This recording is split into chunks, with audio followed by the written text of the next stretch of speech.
Working the night shift at the local Walmart wasn't glamorous, but it paid the bills and kept the lights on in my small, rundown apartment just outside of town.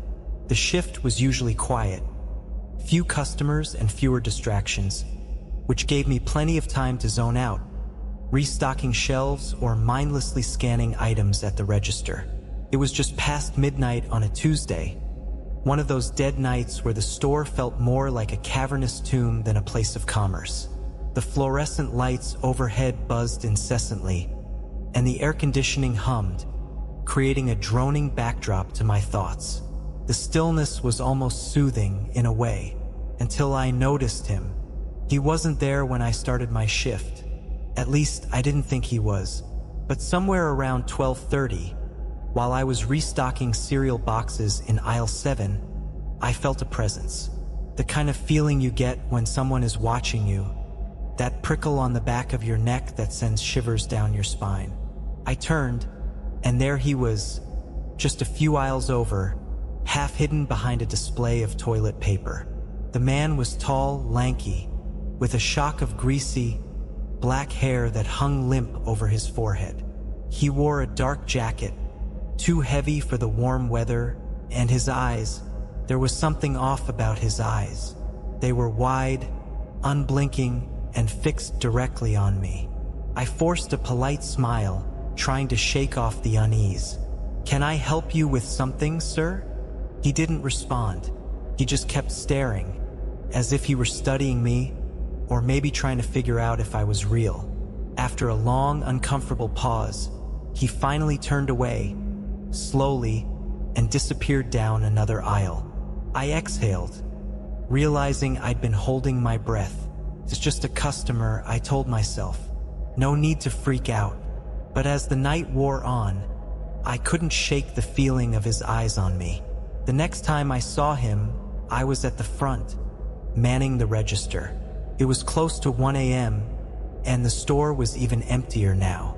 A few stragglers wandered the aisles, mostly college kids looking for cheap snacks, and a tired-looking mom with a cart full of diapers and formula.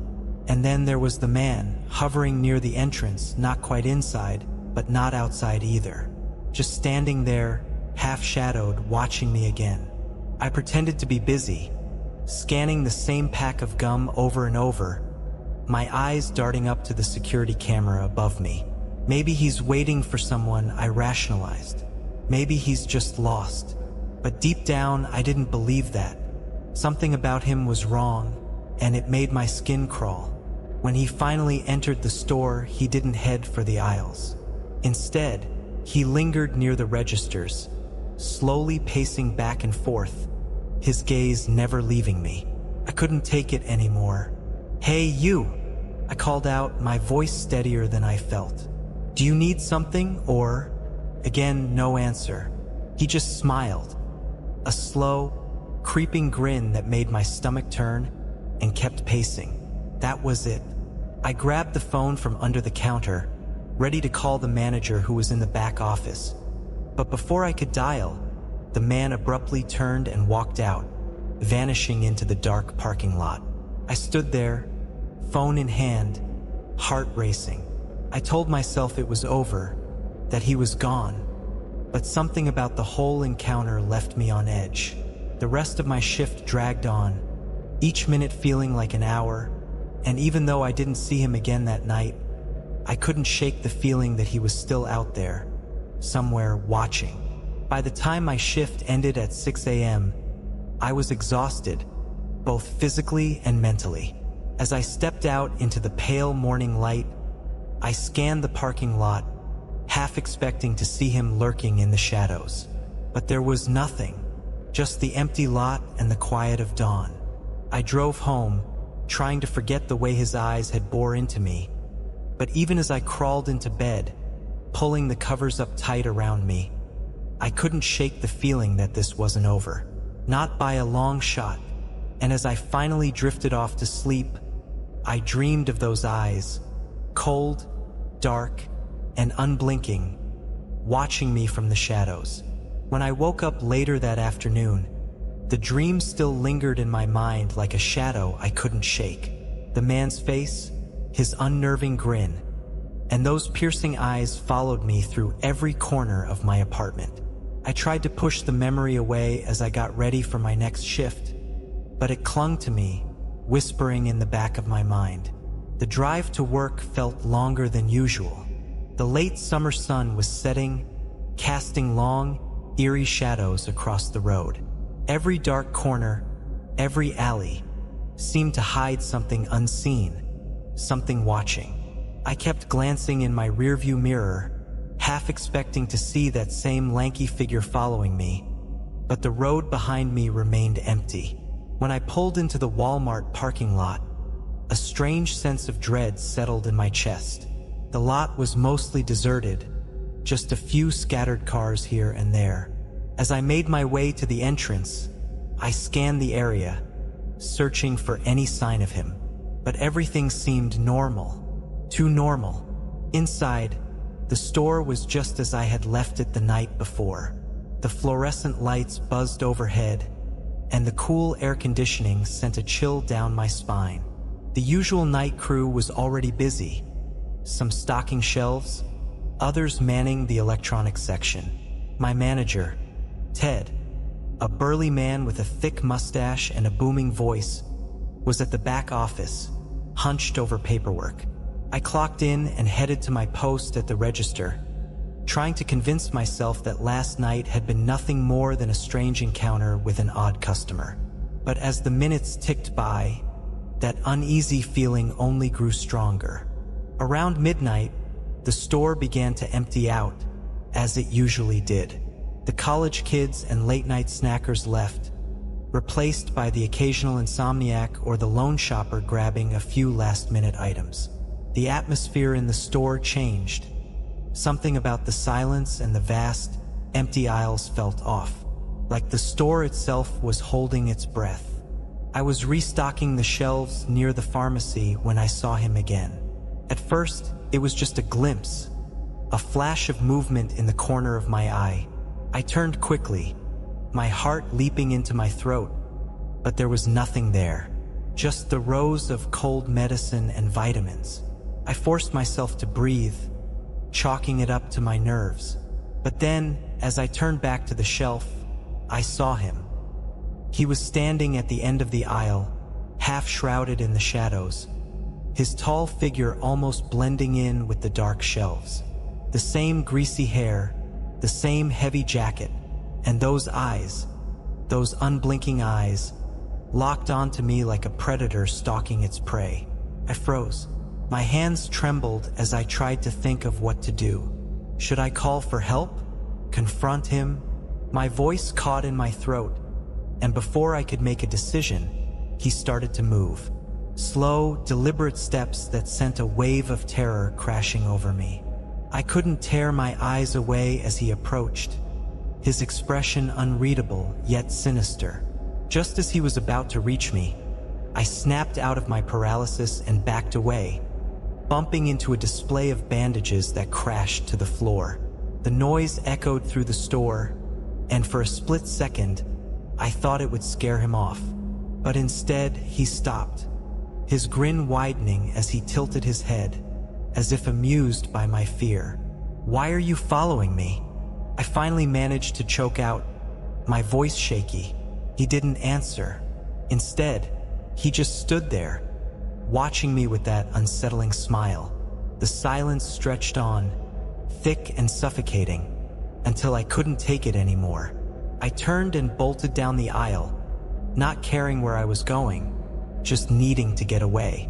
I ran through the store, my footsteps echoing in the empty space, my breath coming in ragged gasps. I could hear the faint sound of his footsteps behind me, steady and unhurried, as if he knew he would catch up to me eventually. I rounded a corner, nearly slipping on the freshly mopped floor, and ducked into the break room, slamming the door shut behind me. The break room was dimly lit, the hum of the vending machine the only sound breaking the silence. I pressed my back against the door, trying to steady my breathing, straining to hear if he had followed me. My heart pounded so loudly in my ears that it was hard to tell if he was still out there or not. Minutes passed. I waited, tense and terrified, but there was no sound from the other side of the door. No footsteps, no breathing, nothing. Maybe he was gone. Maybe I had imagined the whole thing. But as I let out a shaky breath, I heard it. A soft, deliberate knock on the door behind me. My blood ran cold. I didn't move, didn't breathe. As the knocking continued, slow and rhythmic, like the ticking of a clock counting down the seconds until something terrible happened. And then, just as suddenly as it had started, the knocking stopped. Silence filled the room again, heavy and oppressive. I stayed frozen in place, afraid to move, afraid to even breathe. Finally, after what felt like an eternity, I gathered the courage to crack the door open, just a sliver, enough to peer out into the store. The aisle was empty. There was no sign of him anywhere. I hesitated, my mind racing. Should I go back to the register? Should I find Ted and tell him what happened? But what would I even say? That some creep was stalking me around the store? I wasn't even sure Ted would believe me. Hell, I wasn't sure I believed it myself. But I couldn't stay in the break room all night. So, I stepped out into the aisle, every nerve in my body on high alert. The store was eerily quiet, the kind of quiet that made every little sound seem amplified. The fluorescent lights overhead flickered, casting strange shadows that made the store feel even more sinister. I made my way back to the front of the store, constantly looking over my shoulder, half expecting him to jump out from behind a shelf or appear in one of the mirrors. But the aisles remained empty, and by the time I reached the register, I started to believe that maybe, just maybe, he was really gone. As I settled back behind the counter, I glanced up at the security camera, hoping that maybe it had caught something, anything that would prove I wasn't just imagining things. But as I watched the footage, there was nothing. No man, no knocking, just me, running through the store like a frightened animal. The rest of the shift passed in a blur of anxiety and exhaustion. Every time the automatic doors slid open, my heart would jump into my throat, but it was always just another customer, oblivious to the terror that had taken hold of me. I wanted to leave, to quit right then and there, but I needed the money, and besides, how could I explain it to Ted? So I stayed, counting down the minutes until dawn. Finally, at 6 a.m., my relief arrived, a tired-looking woman who barely acknowledged me as she clocked in. I grabbed my things and left without saying a word, the only thought in my mind being to get as far away from that store as possible. The parking lot was bathed in the soft light of early morning, but it did little to calm my nerves. As I walked to my car, I scanned the area, half expecting to see him lurking in the shadows. But there was no one, just the empty lot and the quiet of the early morning. I drove home in a daze, my mind replaying the events of the night over and over. I knew I should tell someone, report what had happened, but part of me was terrified of what they might say. What if they didn't believe me? What if they thought I was crazy? By the time I reached my apartment, I was exhausted, both physically and mentally. I collapsed onto my bed, pulling the covers over my head as if they could protect me from the nightmare that had invaded my life. But even as I drifted off to sleep, I couldn't escape the feeling that this wasn't over. And in my dreams, those eyes, those cold, dark, unblinking eyes, were still watching me, waiting for the moment to strike. The next night, I didn't want to go back to work. My gut told me to call in sick, quit, or even just drive out of town and never look back. But I wasn't that lucky. Bills were piling up, and I couldn't afford to miss a shift. So, despite the dread clawing at my insides, I put on my uniform, grabbed my keys, and drove back to the store. The sun was setting as I pulled into the parking lot, casting long, ominous shadows that seemed to stretch out like fingers reaching for me. I parked close to the entrance, hoping it would make me feel safer, but it didn't.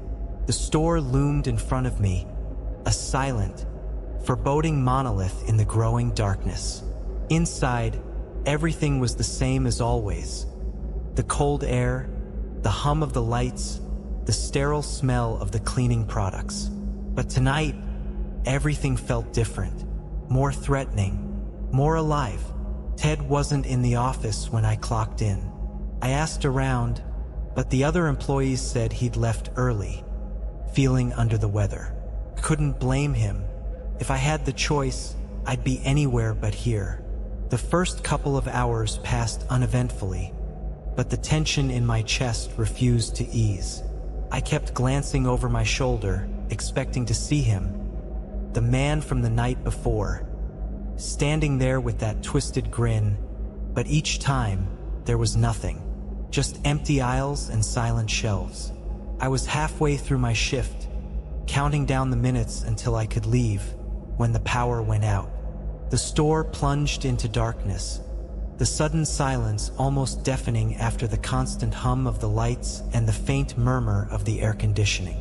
For a moment, I just stood there, frozen in place, my heart pounding in my ears. The only light came from the emergency exit signs, casting a dim, eerie glow that barely cut through the darkness. "Hello," I called out, my voice trembling, but there was no answer. The store felt deserted, even though I knew there were other employees somewhere in the building. I fumbled for my phone, using its flashlight to guide me as I made my way to the back office, hoping to find Ted or at least someone who could tell me what was going on. But the aisles seemed to stretch on forever in the dark, each step feeling like it was taking me deeper into a nightmare. As I turned a corner, I heard it, a soft, shuffling sound behind me. I stopped, every muscle in my body tensing as I slowly turned around, the light from my phone trembling in my hand. He was there, standing at the far end of the aisle. Just at the edge of the light was the man. His face was obscured by the darkness, but I could see his outline, tall and thin, with that same heavy jacket hanging off his frame. He didn't move, didn't speak. He just stood there, watching me. Panic surged through me. I turned and ran, not caring where I was going, just needing to get away from him. I could hear his footsteps behind me, faster now, closing in. I darted down another aisle, my breath coming in ragged gasps, my mind racing with terror. I reached the electronics section and dove behind a display of TVs, trying to quiet my breathing as I huddled in the shadows. My heart was pounding so hard I thought it might explode. I strained to listen, but the store was eerily quiet again. Had I lost him? I waited, counting the seconds, but there was nothing. No footsteps, no movement, just the suffocating silence. Cautiously, I peeked out from behind the display. The aisle was empty. Maybe he'd gone another way. Maybe he was searching for me in another part of the store. I had to get out of there. I couldn't stay hidden forever. Gathering what little courage I had left, I slowly crept out from my hiding place, my phone clutched tightly in my hand, the weak beam of light shaking as I moved. That's when I saw him again. He was closer now, standing just a few feet away, his face finally visible in the dim light. His skin was pale, almost gray, stretched tight over sharp cheekbones. His eyes were sunken, dark hollows that seemed to suck in the light. And his smile, oh God, that smile. It was twisted, unnatural, like a rictus of death. "You can't run," he said, his voice a low, raspy whisper that sent a shiver down my spine. My mind screamed at me to run, but my legs wouldn't move. I was trapped, paralyzed by fear as he stepped closer, his movements slow and deliberate, like he was savoring the moment. "Why are you doing this?" I managed to choke out, my voice barely more than a whisper. He tilted his head, as if considering my question, before that horrible smile widened even further. "Because I can." That was all it took to break my paralysis. I turned and sprinted toward the back of the store, toward the emergency exit. My legs burned with the effort, but I didn't care. I just had to get out, had to escape. I reached the door and slammed my hand against the push bar, but it didn't budge. I pushed again, harder, but it was stuck, jammed, or maybe even locked. Panic clawed at me as I pounded on the door, my cries for help echoing through the empty store. Behind me, I heard him approaching, those slow, steady footsteps growing louder, closer. I was out of time. With a final burst of desperation, I threw myself against the door, and this time it gave way. I stumbled out into the cool night air, the sudden freedom hitting me like a shock. I didn't stop to think, didn't stop to look back. I just ran. I sprinted across the parking lot, my breath coming in ragged gasps, my legs threatening to give out beneath me. My car was just ahead, my salvation in sight. I fumbled with my keys, my hands shaking so badly I could barely get them into the lock. Finally, I managed to open the door and threw myself inside, slamming it shut behind me. For a moment, I just sat there, panting, staring at the store in disbelief. The parking lot was empty, the store a silent, looming presence in the darkness. There was no sign of him, no movement, no sound. It was as if he had never been there at all. But I knew better. I started the car and peeled out of the lot, my hands trembling on the steering wheel. As I sped down the highway, putting as much distance between me and that place as possible, I kept glancing in the rearview mirror, half expecting to see him sitting in the back seat, that twisted grin still etched on his face. But the mirror was empty, and for the first time that night, I allowed myself to believe that I had escaped, that it was finally over. It wasn't until I was nearly home that I noticed it. The dark, greasy smudge on the inside of my passenger side window, like someone had pressed their hand against the glass. And in that moment, I knew he wasn't done with me. Not yet. Second story, the night shift. It was just after midnight when I stepped through the sliding glass doors of the Walmart. The store, bathed in the harsh, fluorescent glow of overhead lights, was eerily quiet. The kind of quiet that presses on your eardrums and makes you question whether you're truly alone. I had taken this job to make some extra cash, figuring that working the graveyard shift in a sleepy town would be easy money. Besides, what could go wrong in a place like this? As I clocked in, the shift manager, Tom, gave me a brief tour of the store. He was a middle-aged guy with a gut that stretched his shirt taut and a permanent scowl etched into his face. "It's quiet mostly," he grumbled as we walked through the empty aisles. "You'll have to deal with the occasional drunk or some kids trying to mess around, but it's nothing you can't handle." He led me to the security office, a small room with walls covered in monitors displaying feeds from the store's many security cameras. "This is where you'll spend most of your time," he said, pointing to the screens. "Just keep an eye on things, and if anything seems off, call me. But trust me, nothing ever happens around here." I settled into the chair, grateful for the distraction of the monitors. At first, everything seemed normal. The store was empty, save for a few night stalkers restocking shelves on the far side of the building. I could hear the distant hum of the fluorescent lights, the soft rustle of cardboard boxes being opened, and the occasional beep from a scanner. It was mundane, almost peaceful. But then, around 2 a.m., something caught my eye on one of the monitors. It was just a flicker like static in one of the aisles. I leaned closer, squinting at the grainy black and white footage. There, in the frozen food section, a shadow seemed to pass in front of the camera. I quickly switched to another angle, but the aisle was empty. I shook my head, blaming it on the low-quality cameras or maybe my tired eyes playing tricks on me. Still, I couldn't shake the feeling that something was off. The longer I stared at the monitors, the more I felt that prickling sensation on the back of my neck. The feeling that you're being watched. I turned in my chair, glancing around the small security room, but there was nothing there. Just the hum of the equipment and the faint murmur of the store beyond. A few hours passed, and I tried to distract myself by scrolling through my phone, but the unease wouldn't leave me.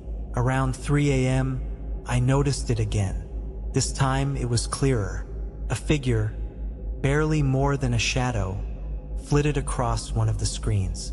I sat up straight, my heart pounding. The figure was in the toy aisle, just standing there, motionless. I switched to another camera angle, but as before, the aisle was empty. I went back to the previous camera, but the figure was gone. The aisle looked as normal as ever, filled with bright plastic toys and neatly stacked boxes. I took a deep breath, trying to calm myself. It had to be a glitch, or maybe one of the stalkers moving in and out of frame too quickly to be caught by the camera. But when I checked the roster, I realized that none of the stalkers were assigned to that aisle. And what I had seen wasn't just a person moving through. It was standing there, watching. I decided to investigate. Grabbing my flashlight, I stepped out of the security office and into the empty store. The silence was oppressive, broken only by the occasional clatter from the far end of the building where the stalkers were working. I made my way to the toy aisle, my footsteps echoing off the tile floor. When I reached the aisle, I found nothing out of place. The toys were all neatly arranged, the boxes undisturbed.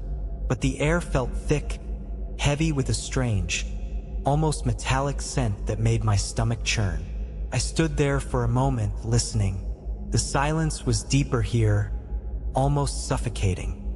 I heard it then, a soft rustling sound, like fabric brushing against something, came from behind me. I spun around, shining my flashlight into the darkened corners of the aisle, but there was nothing there, just rows of brightly colored toys staring back at me.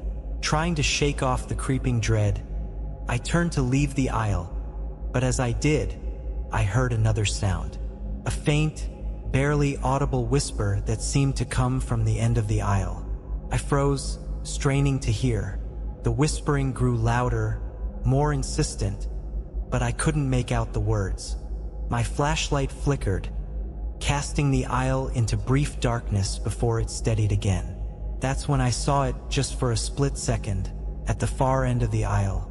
A figure, tall and thin, standing in the shadows, watching me. Its eyes, if it had eyes, were hollow and dark, and they seemed to bore into me, freezing me in place. And then, just as quickly as it had appeared, it was gone. The aisle was empty again, as if nothing had happened. My heart was racing, and I could feel the cold sweat on my skin. I backed away slowly, not taking my eyes off the spot where the figure had been. As I turned to leave, I heard the whispering again, closer this time, almost right behind me. I bolted, racing back to the safety of the security office, slamming the door behind me. I locked it, my hands trembling as I tried to catch my breath. The monitors showed nothing unusual now, just the empty aisles, silent and still. But I knew what I had seen, and I knew, deep down, that whatever it wasn't gone. Not really. I wasn't alone in the store. Something else was here with me, something that didn't want to be seen. And this was only the first night. The second night, I arrived at the Walmart with a pit in my stomach. The daylight hours had done little to ease my mind, and I could feel the weight of the previous night's events hanging over me. I tried to tell myself it was all in my head, that maybe I was just tired, stressed, or that it had all been some weird dream.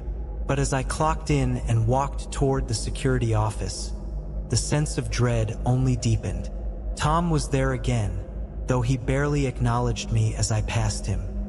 His scowl seemed even more pronounced, as if something was eating at him too. "You all right?" I asked, trying to sound casual. He grunted in response. "You'll get used to it," he said cryptically before heading out to do his rounds. His words did nothing to comfort me. As I settled into the chair in front of the monitors, I couldn't shake the feeling that the store was somehow different tonight.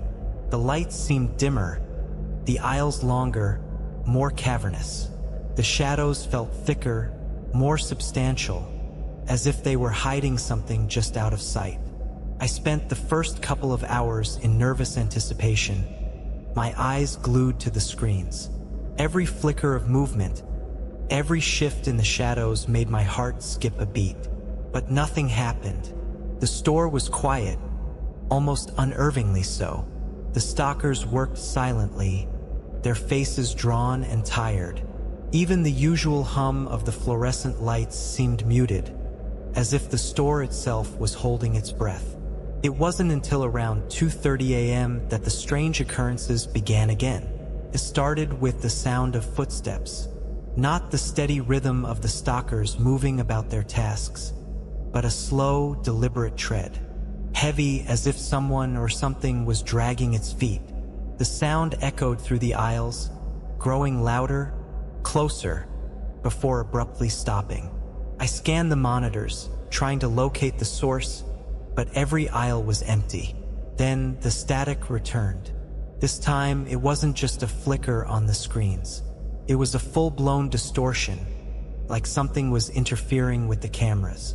The screen that showed the electronics section began to glitch, lines of interference scrolling across the image. And then, amidst the static, I saw it again, the figure. It was closer now, standing just beyond the range of the camera, its form barely visible through the distortion. It wasn't moving, just watching. I switched to another camera, and there it was again, in a different aisle, closer still. The figure was following the cameras, always staying just at the edge of the frame, never fully visible. My heart pounded in my chest as I flipped through the feeds, desperately trying to get a clear view, but the figure remained elusive, slipping through the shadows like a ghost. I could feel a cold sweat breaking out on my forehead as I realized it was getting closer, each time appearing on a screen closer to the security office. The intercom crackled to life, making me jump. At first, there was nothing but static, but then I heard it. A voice, low and guttural, whispering something unintelligible.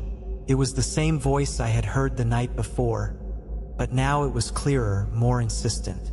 I strained to understand the words, but they were in a language I didn't recognize, something ancient and malevolent. The lights in the office flickered, and for a moment, I was plunged into darkness. Panic surged through me as I fumbled for my flashlight, but before I could turn it on, the lights came back on, buzzing softly as if nothing had happened.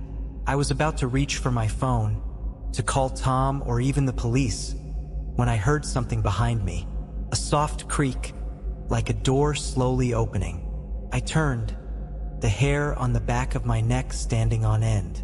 The office door was slightly ajar, even though I was sure I had locked it earlier. My breath caught in my throat as I stood up, every instinct screaming at me to run. But something compelled me to step forward, to look outside. I reached out with a trembling hand and slowly pushed the door open. The hallway beyond was dark, the lights flickering weakly. The sound of footsteps returned, louder now, echoing down the corridor. They were heading towards me. I backed into the office, my hands searching for something, anything, I could use to defend myself. The footsteps grew closer, accompanied by that same low whispering, like a chant. My pulse raced, my breath coming in short, shallow gasps. Then, just as suddenly as it had begun, the noise stopped. The lights steadied. The hallway returned to its unnatural stillness.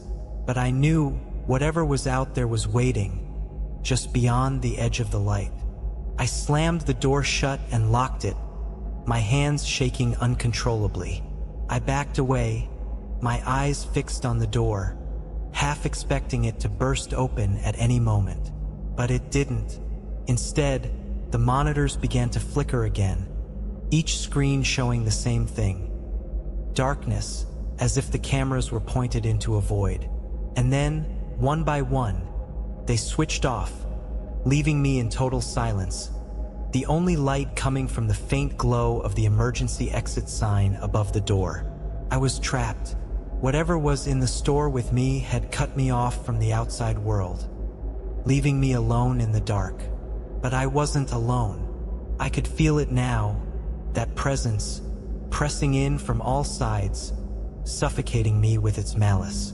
I could hear the whispers growing louder, more frantic, filling my head with a cacophony of sounds I couldn't understand.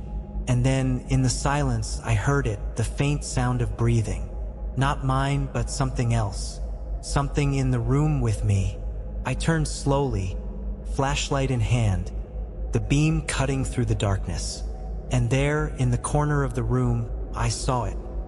A shadowy figure, barely more than an outline, crouched low as if ready to pounce.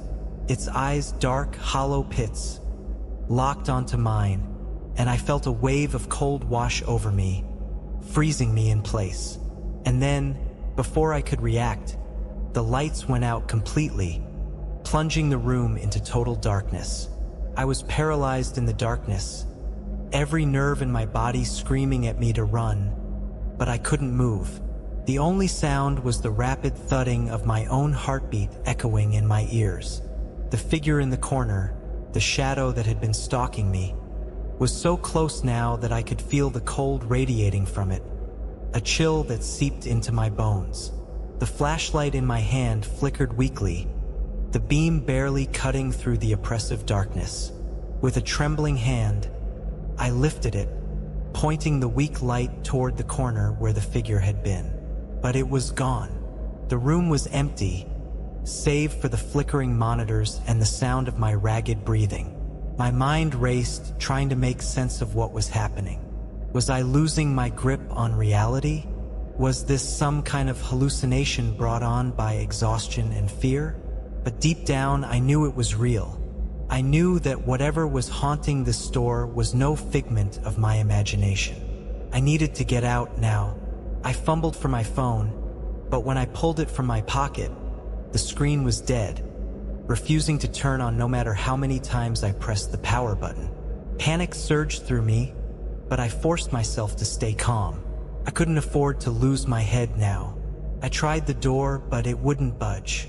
The lock seemed to have jammed, trapping me inside the security office.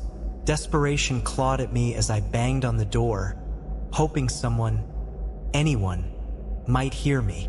But the store was silent, as if the world outside had simply ceased to exist. And then the whispering began again. This time, it wasn't coming from the intercom or the hallway. It was inside the room with me, circling around me, growing louder and more insistent.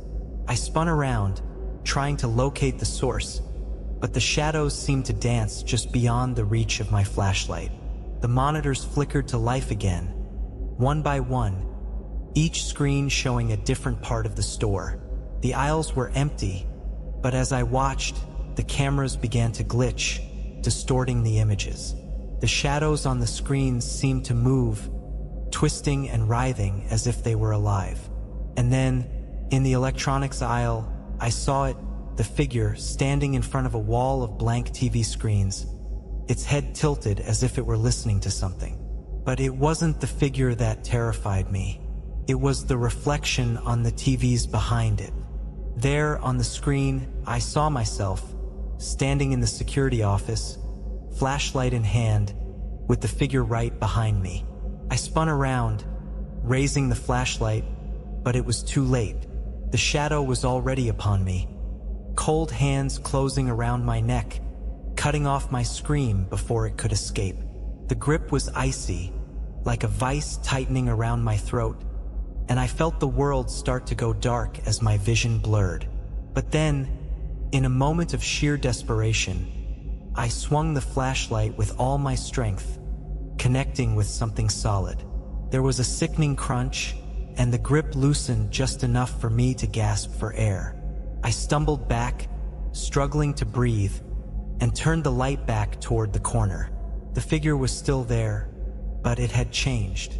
The shadow had taken on a more defined shape, a twisted, emaciated figure with hollow eyes and a gaping mouth that seemed to stretch impossibly wide. It looked almost human, but the malice that radiated from it was anything but. The whispering grew louder, more frantic, filling the room with an incomprehensible chant that made my head throb. The figure lunged at me, its movements jerky and unnatural, and I barely had time to react. I swung the flashlight again, but it passed through the shadow as if it were made of smoke. The door to the security office suddenly flew open, slamming against the wall with a force that shook the room. I didn't hesitate. I bolted through the doorway, my only thought to get as far away from that thing as possible. The store was a maze of shadows and flickering lights as I ran down the aisles, the whispering following me, growing louder with every step. I could feel the presence of the figure behind me, a cold weight pressing down on me, pushing me to run faster. I rounded a corner, nearly slipping on the polished floor, and saw the exit in the distance, the glass doors reflecting the chaos inside the store. But as I neared the exit, I realized with a sickening jolt that the doors weren't opening. They remained stubbornly shut, trapping me inside. The whispering reached a fever pitch, the words no longer just a noise but a command, an ancient, malevolent force trying to pull me back into the darkness. The lights above flickered violently, and I felt the ground beneath me tremble as if the very store was coming alive, trying to swallow me whole. With no other options, I grabbed a nearby display stand and hurled it at the glass doors. The sound of shattering glass was like a gunshot in the silence, and I didn't wait to see if the figure was still behind me. I leaped through the broken doorway, stumbling into the cold night air outside. I ran, not looking back, my breath coming in ragged gasps as I sprinted across the parking lot. The store loomed behind me, its dark windows staring out like empty eyes. I didn't stop until I reached my car, fumbling with the keys, my hands shaking so badly I could barely unlock the door. As I peeled out of the parking lot, I glanced in the rearview mirror. The Walmart was just a shadow now, a dark blot on the landscape. But for a split second, I saw something, just a flicker of movement in the broken doorway. The figure watching me leave. I didn't stop driving until I was miles away, the store long behind me. My heart was still racing, my mind struggling to process what had just happened. But one thing was clear, I was never going back to that place. Whatever had been haunting the store was still there, lurking in the shadows, waiting for its next victim. And as I drove into the night, I couldn't shake the feeling that it wasn't over, that somehow, some way, that darkness would find me again. Because some things, once seen, can never be unseen. And some nightmares don't end when you wake up. They follow you, wherever you go, waiting for the right moment to strike. Third story X Dangerous. It was a typical Friday night at Walmart, the kind that drags on endlessly with the fluorescent lights humming above and the steady stream of customers shuffling through the aisles. I was manning the electronics section, half listening to the monotonous beeping of the cash registers, when I noticed her. My breath caught in my throat as she walked into the store. Amber, my ex-girlfriend. It had been nearly a year since we broke up, and I hadn't seen her since. Part of me hoped she had moved on, but seeing her now, all those uneasy feelings came rushing back. Amber had always been unpredictable, her moods swinging from one extreme to the next. Our relationship had been a whirlwind of passion, jealousy, and fights that often ended with her in tears and me feeling suffocated. Tonight, though, there was something different in her eyes, a coldness that sent a shiver down my spine. She didn't come over right away. Instead, she wandered the aisles, her eyes never leaving me. I could feel her gaze burning into the back of my head as I helped customers, but I tried to ignore her, hoping she'd just leave. But Amber wasn't the type to be ignored. Eventually, she made her way over to the electronics counter. I forced a smile, hoping to keep things civil. "Hey, Amber. Long time no see." She didn't return the smile.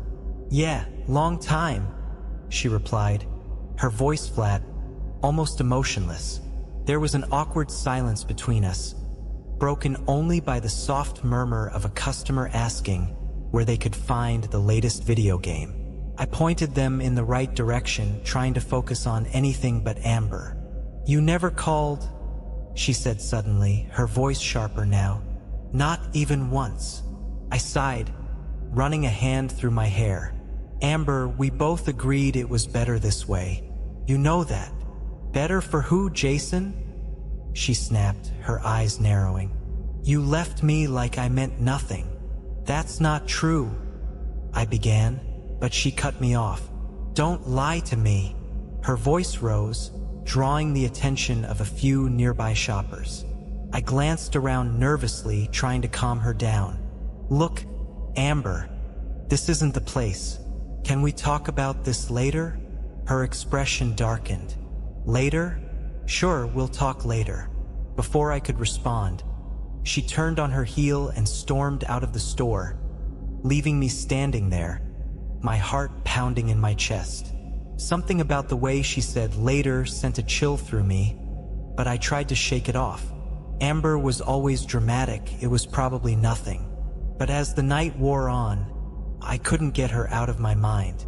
Even after my shift ended and I drove home, her words echoed in my head. I tried to tell myself I was overreacting, but deep down, I knew something was wrong. When I pulled into the driveway of my small, one-story house, I sat in the car for a moment, staring at the front door. The night was quiet, the only sound the distant hum of traffic. I took a deep breath and got out, locking the car behind me. As I walked up to the door, a feeling of unease settled over me. The hairs on the back of my neck stood on end, and I couldn't shake the sense that I was being watched. I hurried inside, locking the door behind me and checking all the windows to make sure they were secure. I tried to distract myself, turning on the TV and flipping through channels, but my mind kept drifting back to Amber. I glanced at the clock, midnight. I was being paranoid, I told myself. Amber was probably back at her place, cooling off after our encounter. But when the power suddenly went out, plunging the house into darkness, my heart skipped a beat. I reached for my phone, fumbling in the dark, when I heard a noise outside, a faint rustling, like someone was moving around the side of the house. I froze, listening intently. The sound grew louder, closer. My mind raced, trying to rationalize it. Maybe it was just an animal. But then there was a loud bang on the front door, and my blood ran cold. "Jason!" A voice called out from the other side of the door. "Let me in." It was Amber, and she sounded unhinged. My heart pounded as I stood frozen in the dark, my mind racing to catch up with what was happening. I could barely believe she was here, outside my house, demanding to be let in. How did she even find out where I lived? "Jason, I know you're in there," Amber's voice called out again, more insistent this time. "Open the door." Her voice, once familiar and comforting, now sent a wave of fear through me. I didn't respond, hoping she would think I wasn't home and leave. But deep down, I knew Amber better than that. She wasn't the type to give up easily. I crept to the front window, carefully parting the curtain just enough to peer outside. The moonlight illuminated her figure standing on my porch, her hair wild and her eyes fixed on the door. She looked different, paler, thinner, and there was a manic energy in her movements as she paced back and forth. Then, she did something that made my blood run cold. She pulled a knife from her pocket, the blade glinting in the faint light. My breath caught in my throat as I watched her run the tip of the knife along the edge of the door, almost playfully. "Jason," she cooed, her voice now sickly sweet. "I just want to talk. I promise I won't hurt you." I backed away from the window, my mind racing. I needed to call the police, but my phone was still on the couch where I dropped it when the power went out. Moving as quietly as I could, I made my way to the living room, every step feeling like an eternity. Just as I reached for my phone, there was a loud crash from the back of the house. My heart leaped into my throat. She had broken a window. She was inside. Panicking, I grabbed the phone and dialed 911, my hands shaking so badly I could barely press the buttons. The operator answered quickly, and I tried to explain the situation in a hushed, frantic whisper. "Please, send someone quickly," I begged. "She's in the house. I don't know what she'll do." The operator assured me that officers were on their way, but I couldn't wait. I needed to hide. The house was small, with few places to go, but I had to find somewhere, anywhere, to stay out of sight. I rushed to the bedroom, closing the door softly behind me and locking it. My mind was a blur of fear and adrenaline as I looked around the room, trying to figure out my next move. The only option was the closet. It wasn't ideal, but it was the best I could do. I slid the closet door open and stepped inside, closing it behind me as quietly as I could. I crouched down, trying to make myself as small as possible, my breathing shallow as I listened for any sign of her. The house was eerily silent. For a moment, I thought maybe she'd left, that the sound of the breaking glass had been my imagination. But then I heard it, the creak of a floorboard just outside the bedroom door. She was close, too close. I held my breath, my body trembling as I heard the doorknob turn. The door opened slowly, and through the thin slats of the closet door, I saw her. Amber stood in the doorway, the knife held loosely at her side, her eyes scanning the room. "Jason," she whispered, a twisted smile curling her lips.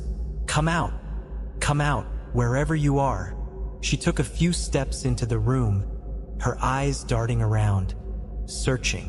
I pressed myself against the back of the closet, willing myself to disappear.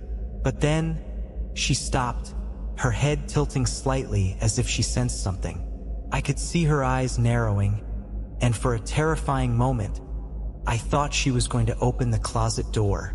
But instead, she turned and walked to the bed, sitting down on the edge. She sighed, almost wistfully. "Why did you have to make this so hard, Jason?" she said softly. "We could have been happy together." I watched in horror as she began to hum a tune, the knife still in her hand. My mind raced, trying to figure out what to do. Should I stay hidden and hope the police arrived in time? Or should I make a break for it, risking everything to escape? Before I could decide, Amber stood up abruptly, her eyes snapping towards the closet. My heart stopped. She knew. Just as she took a step towards me, I heard the distant sound of sirens. Amber's expression darkened, and she spun around, running out of the room. I heard her footsteps pounding down the hallway, followed by the front door slamming open. I waited, my heart racing, until I heard the sound of shouting outside, voices that were not hers. Cautiously, I opened the closet door and crept to the window. The police had arrived, and Amber was being restrained by 2 officers on my front lawn. Her face twisted in a mix of anger and desperation. Relief washed over me, but it was quickly replaced by a lingering dread. Amber had always been unpredictable, but this was something else entirely. As the officers led her away, she looked back at the house, her eyes locking onto mine through the window. And in that moment, I knew this wasn't over. The days that followed Amber's arrest were a blur. I tried to go about my life as usual, but everything felt off-kilter, like I was living in a nightmare that I couldn't wake up from. The police assured me that Amber was being held and that she wouldn't be able to come near me, but their words did little to ease my mind. I couldn't shake the memory of her eyes, the way they had burned with a terrifying intensity as the officers took her away. It was like she had looked straight into my soul, and what she saw there only fueled her obsession. Despite everything, I couldn't help but feel like she was still watching me, waiting for the right moment to strike again. It wasn't long before my worst fears were realized. One evening, just as the sun was setting, I received a call from the police. Amber had been released on bail. They advised me to be cautious, to report any suspicious activity immediately. My blood ran cold as I hung up the phone, the familiar sense of dread creeping over me. I tried to convince myself that she wouldn't come back, that she'd finally realize it was over. But deep down, I knew better. Amber was relentless, and she wouldn't stop until she had what she wanted. That night, I found it impossible to sleep. Every creak of the house, every rustle of the wind outside had me on edge. I kept the lights on, hoping they would offer some comfort, but they only seemed to cast eerie shadows that played tricks on my mind. Around midnight, just as I was beginning to think I might be overreacting, I heard it, a faint tapping at the window.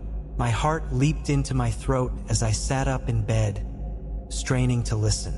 The tapping grew louder, more insistent, and I knew without a doubt who it was.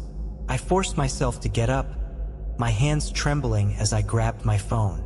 I dialed 911, but before the call could connect, the power went out, plunging the house into darkness. The line went dead, and I cursed under my breath, feeling panic rise within me. I needed to get out of the house, to find somewhere safe, but as I moved towards the door, I heard the unmistakable sound of glass shattering. She was inside.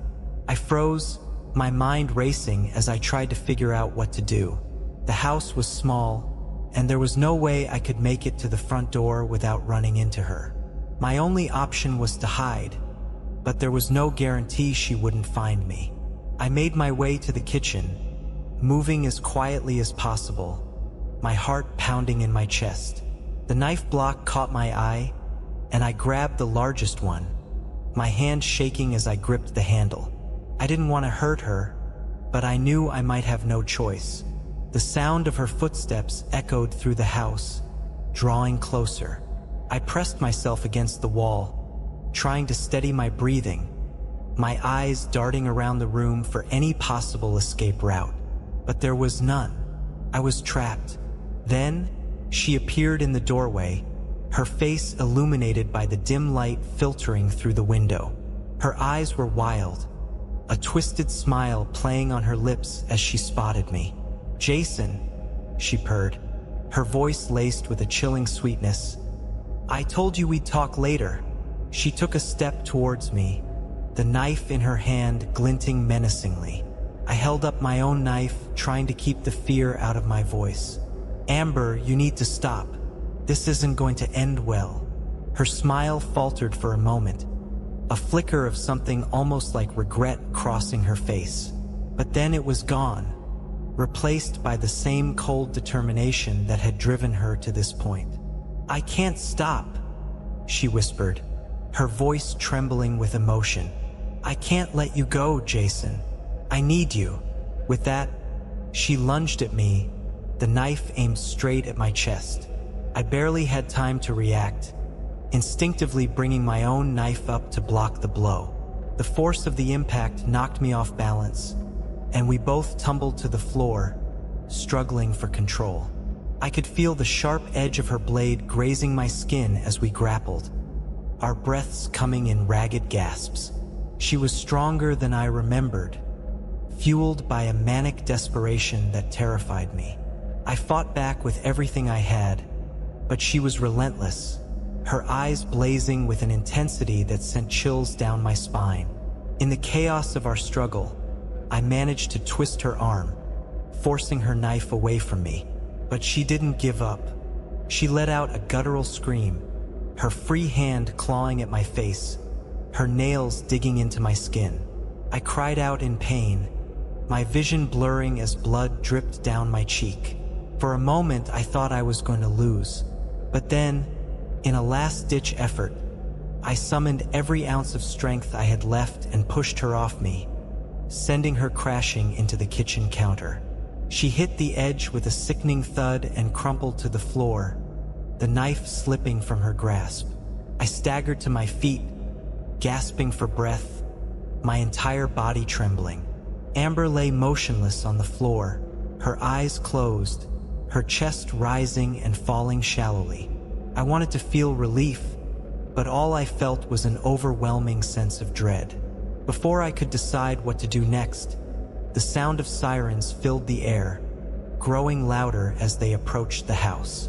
The police had arrived, but it was too late to prevent what had happened.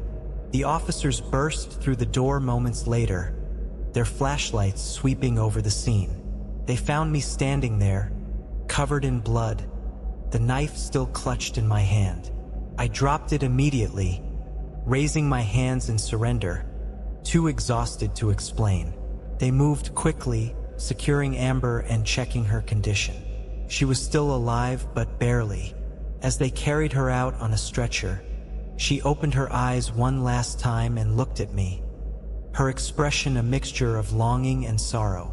"I'm sorry," she whispered, her voice barely audible. "I just wanted us to be together." And then she was gone, leaving me alone in the wreckage of my life.